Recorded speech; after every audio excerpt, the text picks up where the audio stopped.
Saio hau Nafarroako gobernuak diruz lagundu du.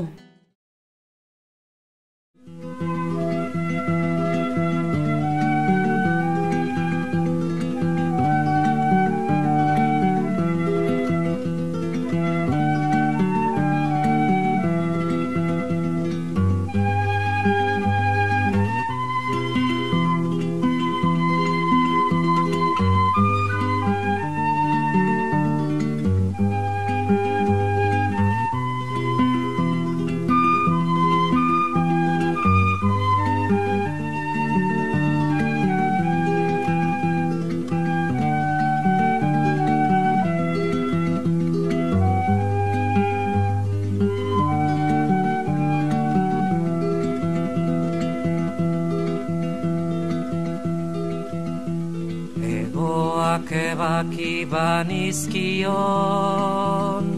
neria izango zen, ez zuen aldegingo. Dori López Jurio, nola aurkeztuko zenuke zure burua egunon erran behar lehenbizi? Bai, egunon. Bueno, nola aurkeztuko nuken, hasteko profil profesionalatik gaur egun Nafar Gobernuko kultura zuzendari nagusia naiz, baina aurretik beste lanpostutan ibili izan naiz. Hasieratik irakasle modutan, hainbat herritan, Nafarroan, irakasle askoko ezala, gero instituto batean, gero zeago hizkuntza politikan, gero kulturrekintza zerbitzuan, kultura departamentuan ere bai, eta orain berriz hemen. Beraz, erran daiteke, profila eta ibilbide oso luzea, horretan gero ja arituko gara, orain garai aurrekoetara joango gara. Bueno, non sortua? Iruñan, bai. Urteak erran daitezke? Bai, 57 urte bete ditut aurten, bai. Gustora esaten da, bai, betetzen direnean, bai.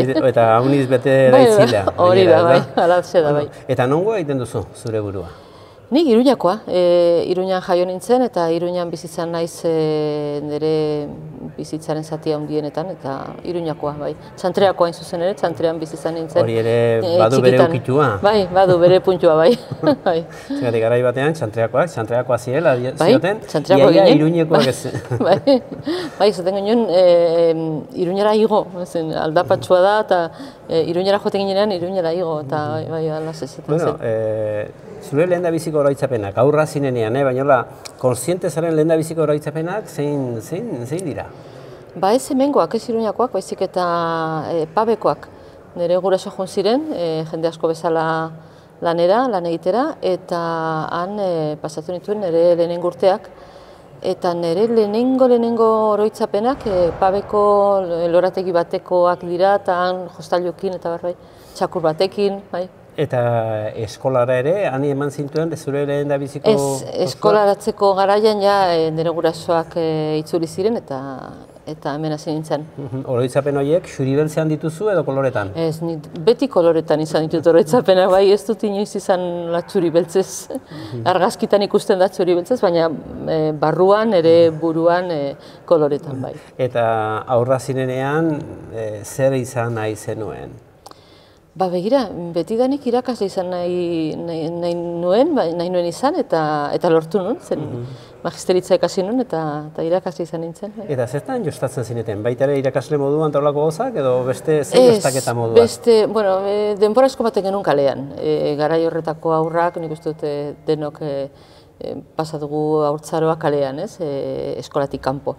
Eta nik oso gogoan dut, eguraldi txarra egiten zunean, euria egiten zunean, jolasten genuen inke deitzen genion, zen burni luze bat, puntaduna, gaur egun debekatuak egongo ziren ziurazki, arriskuagatik, eta jotzen genuen eta botatzen genuen eta sartu behar genuen lokatzan bertan hor, eta nor eta urrutiago bota, irabazten edo nahiz gogoratzen, arauetaz nahiz gogoratzen, baina hori izan zen oso gustoko nokan jolasa.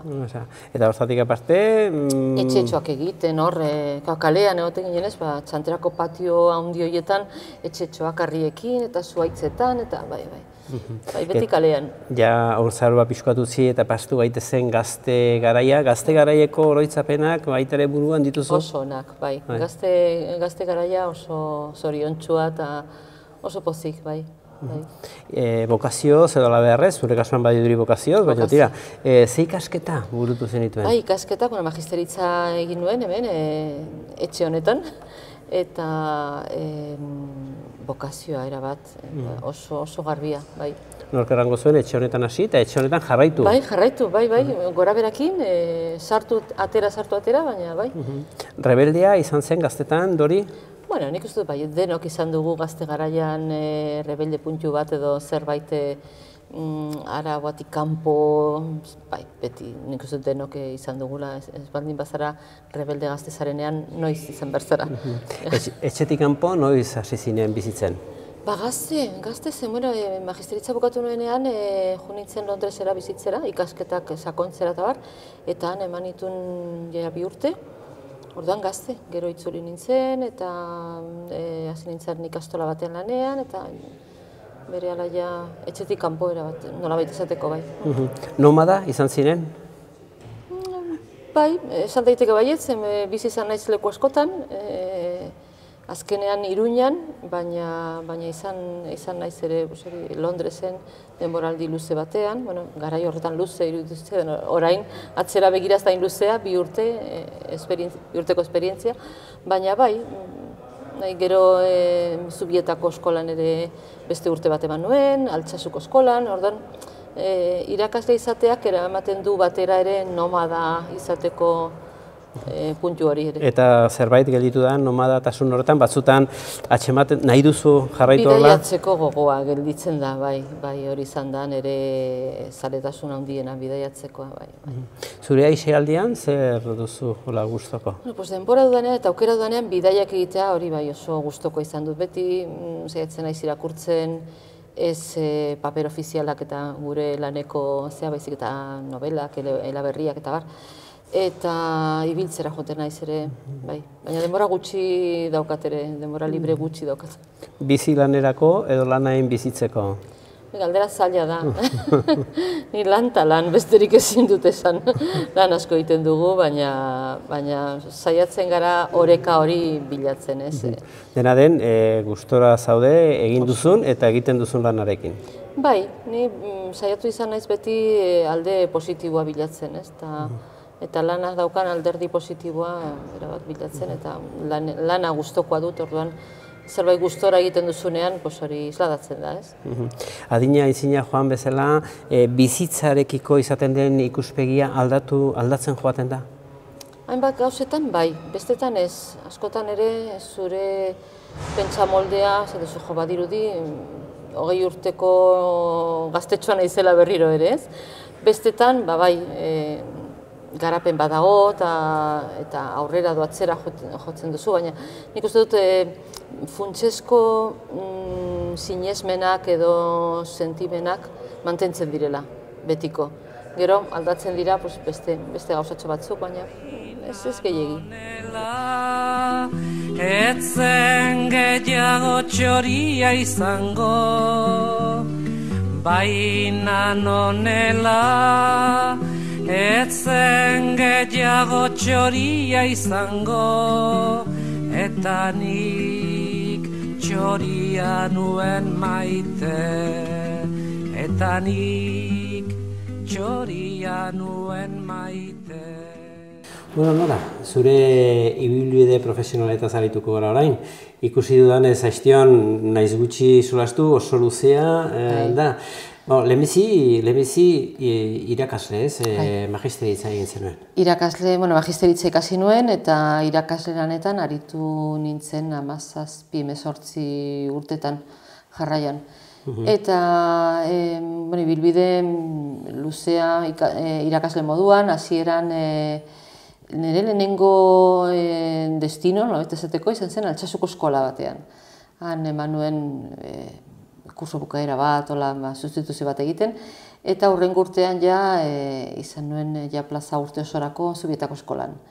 Hortaz, oroitzapen oso polita dauka, zen eskola unitaria zen, eta Momentu horretan nik 8 ikasle nituen, 3 adin ezberdinetakoak, oso gertu harremana eta oso polita. Nik Zubietako eskolan nik uste dut gehiago ikasi nuela nik nire ikasleak, baina nire ikasleak asko ikasi zuten, baina nik ere bai asko ikasi nuen, asko.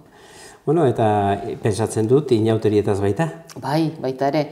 Nire lehenengo inauteri oso gogoan daukat oraindikan, ni bizi izan nintzen apesetxean, hor Goian, Zubietan, eta lehenengo urtea oso polita izan zen. Inauteria nire ikaslekin batera bizitzea eta gauza ezberdin. Ezagutzen zenituen orduan arte, orduan bitarte? Lehenengo urtea izan zen, bertan ezagutzen nuen, entzunez, baina bertan ikusita, ez lehenengo aldia izan zen, geroztik joan izan naiz askotan eta oso gustora. Eta ondotik, ze ibilbide egin zenuen? Ondotik, Hiruerri ikastolara jo nintzen lanera, desagertutako ikastola bat da, gaur egun, baina osatzen zuten hor Burlata, Atarrabia eta Uarte, mankomunitate bezala, eta hor Hiruerrin eman nituen urteak ere bai, Uarteko ikastolan eta Atarrabiko ikastolan ere bai. Eta gero izan zen oposaketak, prozesu bat izan genuen hor ikastolan geundenok eta bar.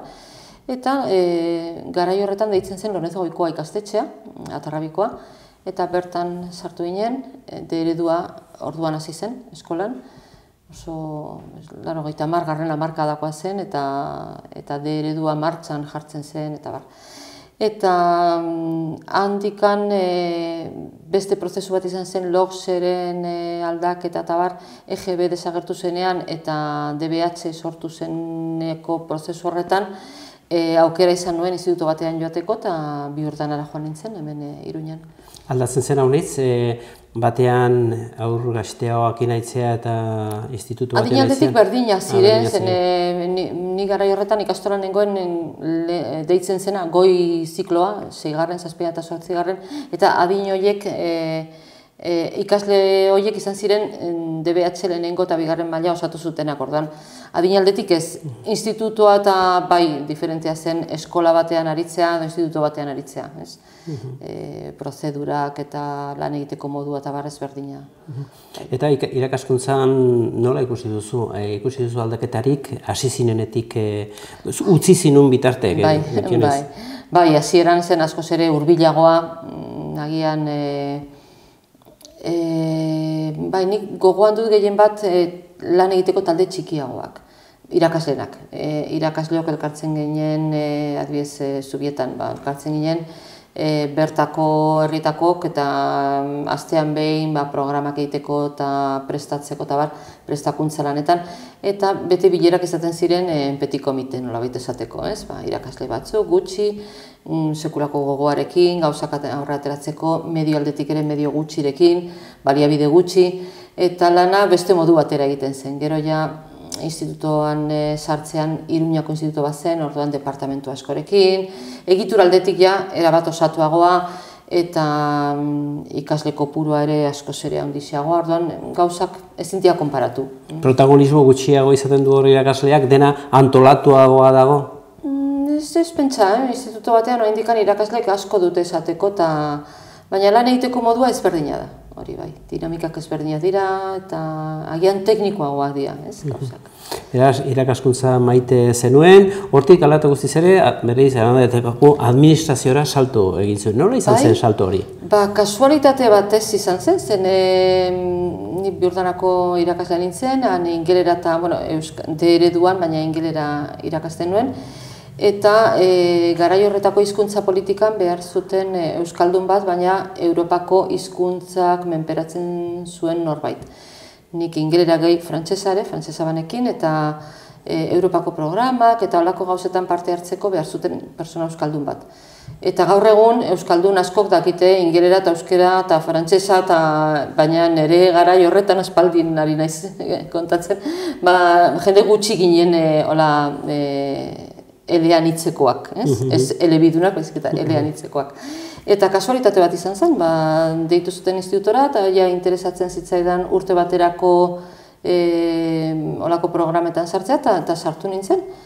Ze izan zen zehazki aurkitu zenuena, zen izan zen bete beharreko lana?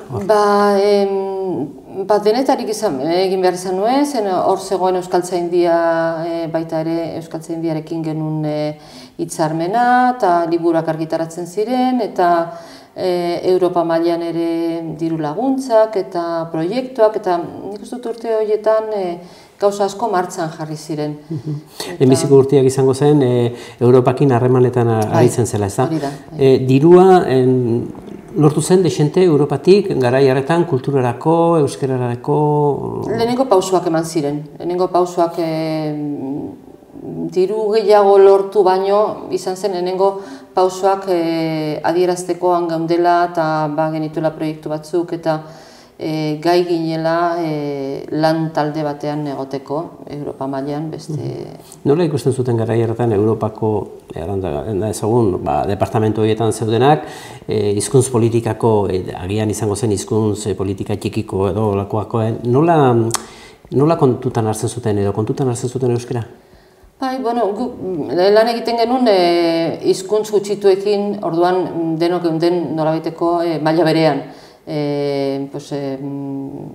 Bretona Frantzian edo Korsikan daukaten hizkuntza edo Irlandan edo orduan denok geunden nolabaiteko egoera antzeko batean, hizkuntz gutxituak beste herrialde handiagotan eta beste hizkuntza handiagorekin. Orduan egoera soziolinguistikoa antzekoa genuen bai. Baina beti ikusi izan da euskara altxor linguistikoa bezala. Gehien bat ez duelako inolako injerentziarik beste hizkuntzekin edo ez duelako beste famili bat ere, ez dator latinetik, ez dator anglo-sajonetik, orduan hor ikusten zen diferentea.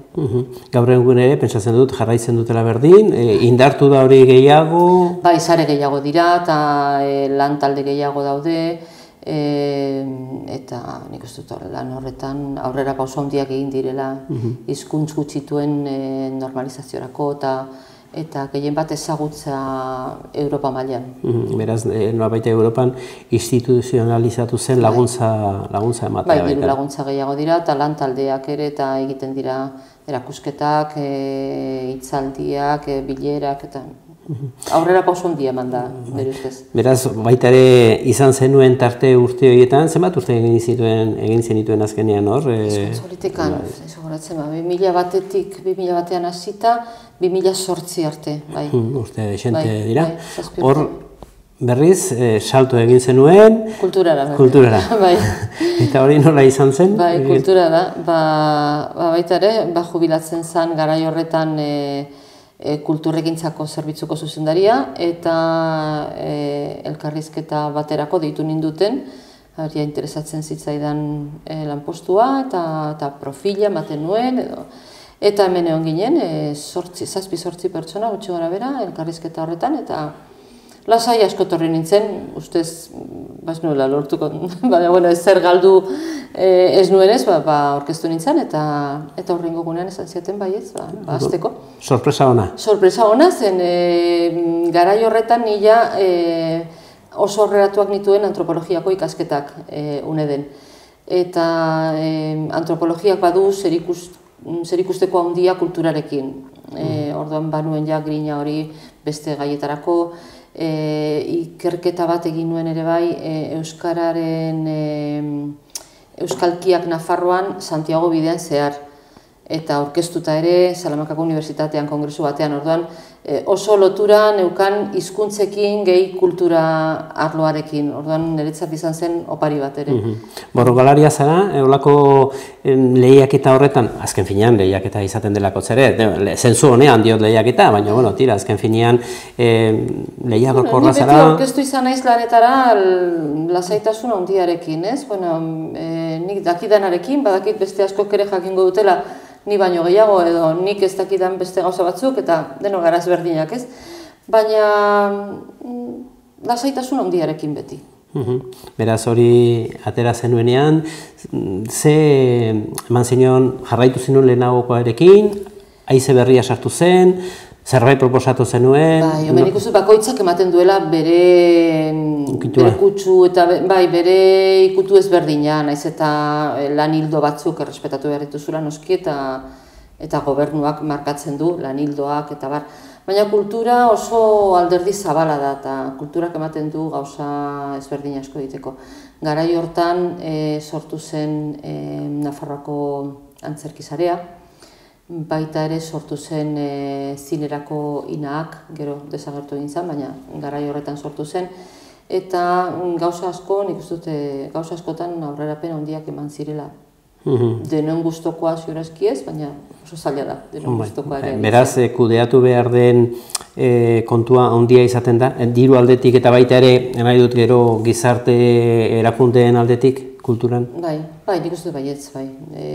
Diru asko ez da, konparatzen baldin baduzu, enpresa munduarekin agian ez da diru kantitatea ez da, ez? Baina gero daukan oihartzuna gizartean nik uste dut oso ondia dela kulturan egiten diren gauzak. Baita ere ikusi dugu, lanean ari ziren bitartean, baita ere ikasten jarraitu izan duzula, besteak beste antropologia, ikusten zenuen. Zaila da, tarteak ateratzea, arpatzea? Bai, egia da, ez dut esango erreza denik, ez zen erreza izan, gaina nik garai horretan nire semeak ere oso txikia ziren, eta dena lotu behar duzu, ez? Familia, etxea, lana, ikasketak, baina nik uste dut bizitzak ematen dizula aukera ere gauza bat egiteko askotan behin bakarrik eta hartu behar dela, ez? Nik ikusi nuen garai horretan denbora pixka bat banuela ikasketak egiteko eta oso gustora egin nituen. Oso gustora. Erran daiteke zaletasunez, hobi bezala ere, zentzu horretan bizitzen zenuela hori, ez da, ikasketa berak? Bai, gainera, antropologia ikasten hasi nintzenean ez nuen inoiz asmorik izan ere hortaz bizitzeko edo hortara dedikatzeko. Egin nuen, ikusi nuenean temarioa eta arloak eta oso gustokoak eta hor linguistika ere garatzen zen eta kultura eta historia ere oso erakargarria iruditu zitzaidan. Beraz, jakintza propiorako balen bazen ere. Bueno, gero, Remako ordezkarira izan zera, kontatu diguzu nola izan zen hori? Bai, bueno, agian lehenbiziko zer den Rema. Bai, frantsesez da, Europako elkarte bada, esan nahi du, Réseau Européen de la Musique Ancienne, euskaraz da, antzineko musika jaialdien elkartean nolabait esateko, ez? Kidea ginen, ni kulturan sartu nintzenea, antolatzen dugu Lizarran antzineko musikaren astea. Por cierto, datorren urtean egingo ditugu 50 urte, urte borobila izanen da. Eta kidea ginen elkarte horretan, eta oso elkarte aktiboa da, bilerak egiten dira eta topaketak eta bar. Eta kidea ginenez izan genuen aukera ere zuzendaritza taldean lan egiteko. Eta hortik handik 2 urtetara edo hauteskundeak planteatu zituzten eta Rematik ere proposatu zidaten ni aurkeztea. Orduan aurkeztu nintzen, ausardi handiz eta irabazi nuen, horri izan zen lehia bat ere bai, beste jaialdi batekin, Inglaterrako beste jaialdi batekin, eta Lizarrakoak irabazi zuen. Orduan han eman nuen ere beste laneko ordu batzuk ere Remarako, eta gainera ikusiz, pozik ez, emaitzak ere ikusten zirelakot. Bai, lortu genuen ere beste Europako diru laguntza batzuk, eta gero olako elkarte batean egoteak ekartzen duena ere sareak ematen dizun jakintza ere bai, ez? Ezagutzen dituzu musika talde gehiago, kontakto gehiago dituzu, eta errezago da ere kontrataziorako aukera hobeak izatea, sarean lan egiteagatik. Bueno, eta orain aldatu berri duzu, baitere tokiz, kontatu diguzu, zer moduz zauden toki berri honetan? Bueno, hain maiatzatik kultura zuzendaritza nagusian, eta gaia ez da arrotzaz, etxe honetan lan egin dut aurreko urtetan, orduan ezagutzen dut, baina zabalagoa da. Ja ez da bakarrik kulturekintza, orain da kultura zuzendaritza dauzkan esparruak, museoak, artxiboa, ondare historikoa, liburutegiak eta baliabide atala ere bai. Orduan zabalagoa da askoz ere. Beraz sartu, ikusi eta erronka berriak. Bai, zorionez oso lantalde ona daukat eta hori bai utzi nahi dut oso garbi. Lana ez da persona batena da taldea eta zerbitzu bakoitzean bada zuzendari bat eta benetan beraiei eskertu behar diet egiten dute sekulako lana eta errezten diate lana ere bai. Zein da momentu honetan duzun erronka orokorra hasiko gara, gero zehaztuko du joango gara haunditik txikira. Bai, zerbitzu bakoitza badu berea, badauka zen museoan adibidez, Nafarroako museoa berritzen ari da erabat, urtarrilarako, datorren urtearen hasieran ja aurkezteko moduan egonen gara, nola aldatu den museoa ikuspegitik, barrutik, aldaketa fisikoak ere egonen dira, sarreran, ateak eta bar, baina barrutik museoak daukan filosofia ere eta erakusteko modua ere aldatzera doa. Eta hori zanen da aldaketa nagusitako bat. Artxiboan ere aldaketak egiten ari dira, sortu dugu musika eta arte eszenikotako artxiboa, eta horrek ekartzen duen ere materialaren, ondarearen babestea eta gordetzea eta baita ere erakustea. Zen artxiboak egiten duen lana da gorde, baina baita ere egin behar du itzuli gizarteari gordetzen dena, erakutsi egin behar da. Ondare historikoan ere obrak egiten dira, obra zibilak, bai erlijioko eraikuntzetan, Hemengo katedralan, klaustroan ere sekulako lan egiten ari da, oso lan polita, Tuterako katedralan ere atea, juizioko atea, babesten ari da eta berritzen ari da. Leitzan Iberodorrea eta hainbat lekutan ere lan arkeologikoak eta konpontze lanak egiten dira. Liburutegitan ere sekulako aurrera pauso bat eman da, nola kanporatzen dugun ere irudia zen liburutegia askotan urtetan hartu izan dugu liburutegia ikasteko lekua eta liburuak hartuta eman eta hori handitu nahi izan dugu. Liburutegiak bihurtu dira elkarketa gunea, bihurtu dira erakusleioak hainbat ekintzetarako, kontzertuak eman dira Iruñako Nafarroako liburutegian, erakusketak eta orduan alde horretan nik uste dut gure helburu handienetako bat izan da gizarteari itzultzea guk daukagun ondare guztia. Gero kulturrekintzan egiten dira programa berriak, egiten dira zaharrekin jarraitzen dugu, adibidez Erriberriko antzerki jaialdiarekin jarraitzen dugu, Lizarrako antzineko musikaren astearekin ere bai, baina martxan jarri ditugu hainbat programa berri, bata da merkatua, datorren hilabete honetan, azaroan, 21, 22, 23an izango da, eta hori izan da, lehen urtean hasita, berrikuntza handiena, nire ustez, kulturrekintzako zerbitzuan. Hori eta gero beste, hori programa handi bat bezala eta gero programa txikiago bat, baina ez garrantzian, baizik eta tamainan bakarrik Landarte izeneko programa, egin izan dugu 10-15 herri txikietan olako arte garaikidea eta auzolana eta elkarlana herriekin. Txertu gaitezen pixko bat, aipatu dituzun bi azken hauetan. Merkatua, hor buru belarri sartuak momentuan. Bai, zen bi aste terdi falta dira gauzatzeko, eta lan gehienan egina dagoela, egina egon behar du garai honetarako. Urte osoko lana da, lehenengo edizioa izan genuen lehen urtean, baina lehenengo edizioa bukatu zenetik, hurrengo gunean hasi ginen ja prestatzen bigarrena. Hau da, merkatuak daukan, definizioa lehenengo merkatua da, arten feria bat. Ez da antzerki feria edo musika feria, materia askotako feria bat da. Orduan, hor elkartzen dira arte eszenikoak, musika, arte plastikoak, zinea, eta baita ere horrekin batera gehitzen diogu edizio feria ere bai, liburu eta diskena. Orduan, 3 egunetan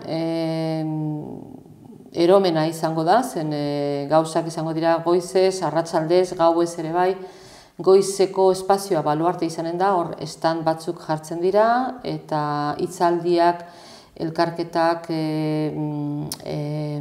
topaketak,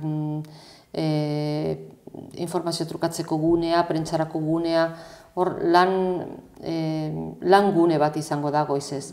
Eta gero arratsaletan izango dira ez bakarrik profesionalendako, baizik eta publiko osoari zuzenduta emanaldiak, antzerkia, musika, arte plastikoak, pelikulak, denetarik. Ze parte hartzea dago jadanik hitzartua? Merkaturako? Bai, merkatuan.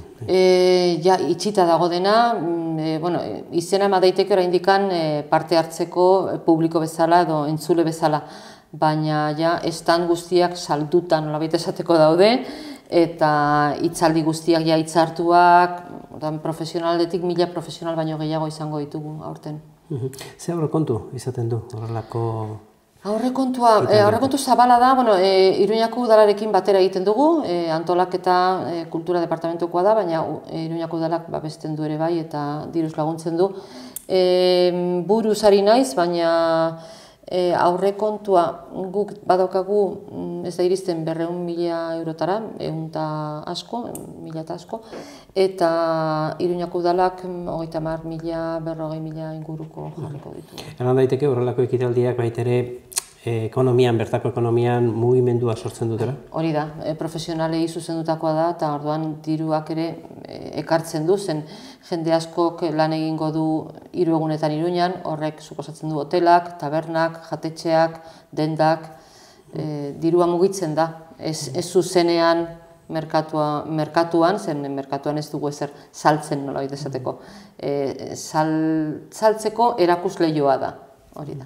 Kultura diversifikatzea eta baitere zabaltzea Nafarroko beste tokietarat deszentralizatzea erran dezagun. Zaila izaten da baita ere?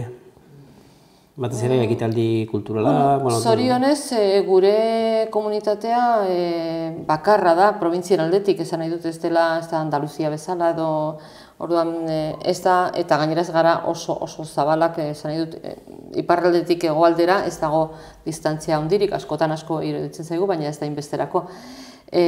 Gauzak egiten dira, Herriberrin esan dudan bezala, antzerkia, Lizaran ere bai, gero Tuterako udalak gauza asko antolatzen ditu, guk baditugu ere bai harremanak herri guztiekin, bai diru laguntzen bitartez, bai programen bitartez, guk antolatzen ditugun zikloak eta programak saiatzen gara ere bai oreka, lekuko oreka ere mantentzea, organo zikloa adibidez, herri askotan ematen da, kultur da, udan daukagun programa bat ere bai iristen da, 33 herrietara, ordan saiatzen gara oreka hori mantentzen. Berriz ja arlo personalera pasatuko da pixko bat, guzti honek sekulako lan zama suposatuko du, ez da? Bai. Zein dira alde honak eta zein dira alde txarrak?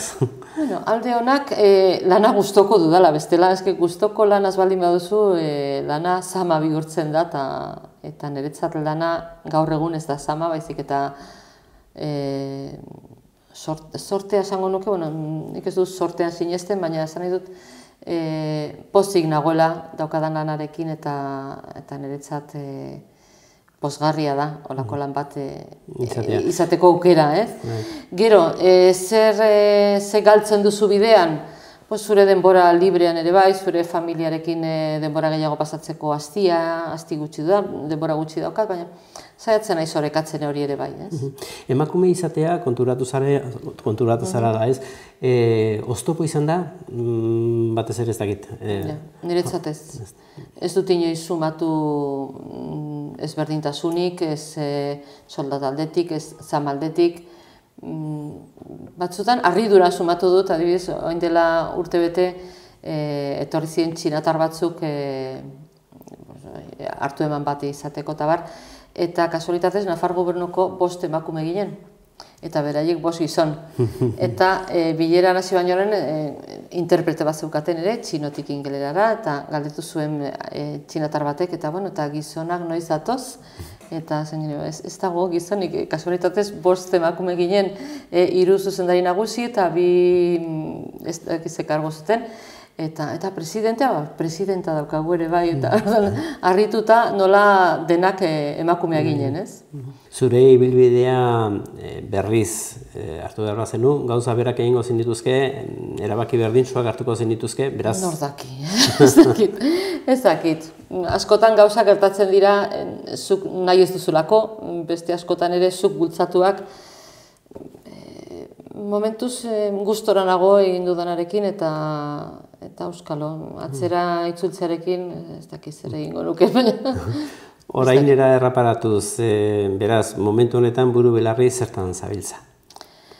Gaur egun, zuzendaritzak ematen duen lanarekin, zerbitzu guztiak koordinatzen nolabait, hori da nire ardura gehiena, eta zerbitzu bakoitzean bada zerbait, ez? Egun hauetan merkatuarekin gaude, zen azaroan gaude eta 21ean hasten da, eta horrekin buru belarri, baina deskuidatu gabe ere bai beste zerbitzutako gauzak. Eta etorkizuna, aurreikusten duzu, edo momentuz zaudenekin nahiko? Nik ez dutela planik egiten ere epe luzera, inoiz ez dut egin. Legealdia maiatz arte, eta gero ikusiko dugu. Datorrena datorrela eta aurrera egin behar.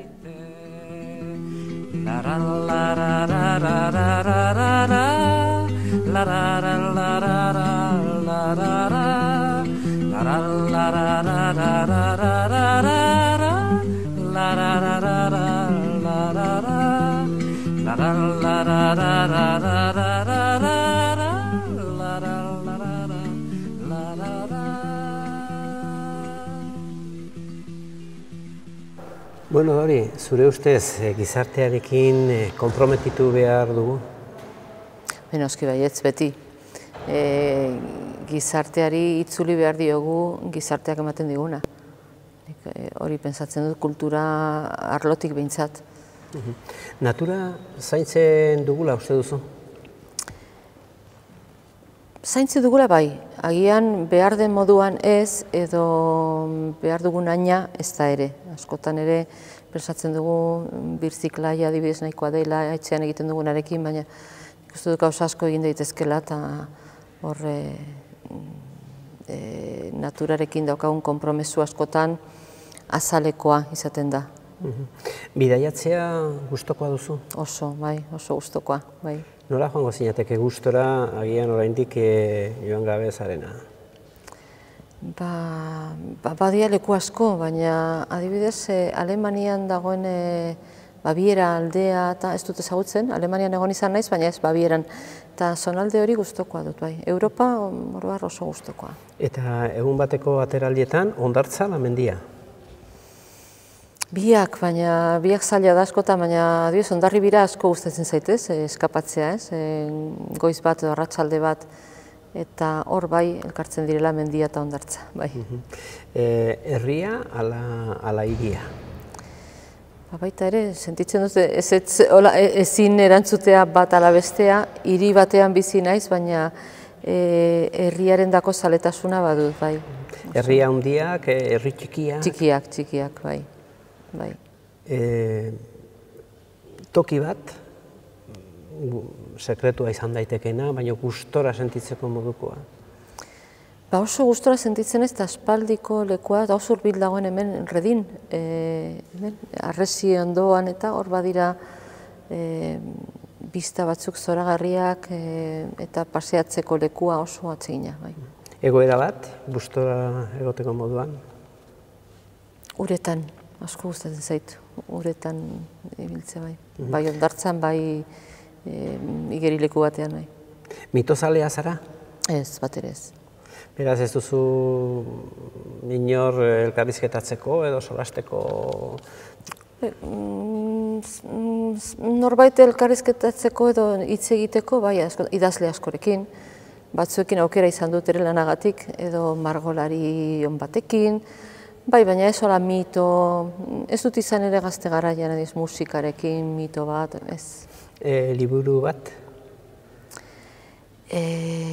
Bai, liburuak asko, baina batez ere Agian orain dela gutxi irabazlea izan da, Almudena Grandes emakumea da, eta oso nire ustez oso emakume zentzuduna, oso buru argiarekin, eta berak idatzitako edozein liburua ere oso gustokoa.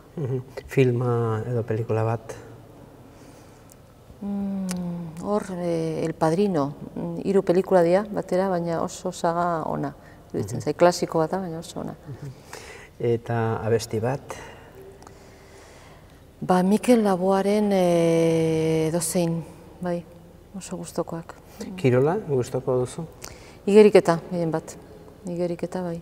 Gero besteak aitortu behar dut, ez du dela ez zer ibiltzera jutena, ez da askotan oso gustora, baina praktikatzeko eta ikusteko ere igeriketa. Hizkuntzan, hau da, Nafarroan eman den evoluzioa azken 25 urte horretan, nolakoa iruditzen zaizu izan dela? Nik uste dut aurrera pauso handiak eman direla, bai hezkuntzaren munduan, euskara zabaltzeko, eskoletan, ikastoletan, hor aurrera pauso handiak egin direla eta gizarteari eskertu behar diogula ere egin duen alegina ere euskara ikasteko. Ni adibidez euskaldun berria naiz, zaharra, baina euskaldun berria. Eta ni bezalako beste euskaldun askok egin dugun alegina ere euskara ikasteko, nik uste dut kontuan hartu behar dela. Eta etorkizunera begira, zure ustez, normalizazio hori mantendu edo hobetzeko zein beharko litzateke, uste duzu edo ze lidea? Gakoa hezkuntza da, azken finean etorkizuna gure aurrengan dago, eta beraiek izango dira etorkizuneko hiztunak, gaur egun ikasten ari direnak, eta izango dira segurazki etorkizunean euskara garatuko dutenak. Nola gustatuko lizaitzuke izatea mundu hau hemendik 50 urtetara? Mundua garbiago, lasaiago, bi gauzaiekin lasaitasuna eta garbitasuna oro harrari naiz esaten, ez? Natura zaintzen eta nik uste dut abantaila handia izan daitekela gai. Harremanak lantzeko, egoera personaletan, lekua proposak iruditzen zaizkitzu hiriak eta herriak, zein iruditzen zaitzu hobea? Edozein lekutan, nik uste dut hori personengan dago eta edozein lekua da ona ere harremanak sendotzeko edo garatzeko edo hasteko. Personengan dago, ez lekuan. Eta zoriontsu izateko toki arrandia diguzu aiztion, zoriontsu izateko errezeta bat? Jakingo banu. Nik ez dakit, nik uste gauzak onartu behar direla datozen bezala. Eta askotan ere erantzukizuna onartuz. Askotan sortean ez dago ezer, jende asko bezala, ezke nik sorte txarra dut edo ona do. Nik uste sorterik ez dagoela, hor dago norberaren lana, norberaren ardura, eta norberak jartzen duen alegina gauzak egiteko. Eta horrekin lasai baldin bazaude eta gustora baldin bazaude, hori da nire ustez, niretzako behintzat hori da zoriontasuna. Dori López 3 hitzetan? Hori nik ezin izango nuke. Igual irakasle izan naizelako beti gehiago hitz egiteko zaletasuna eta joera dudalako, 3 hitzetan zaila. Agian nire familia edo nire lagunei galdetu beharko zenioke, ezin izango nuke 3 hitzetan. Irakaslea orain momentuan kultura zuzendaria, baina beste 1000 gauza, irakurle apasionatua eta ez dakit, ezin izango nuke 3 hitzetan.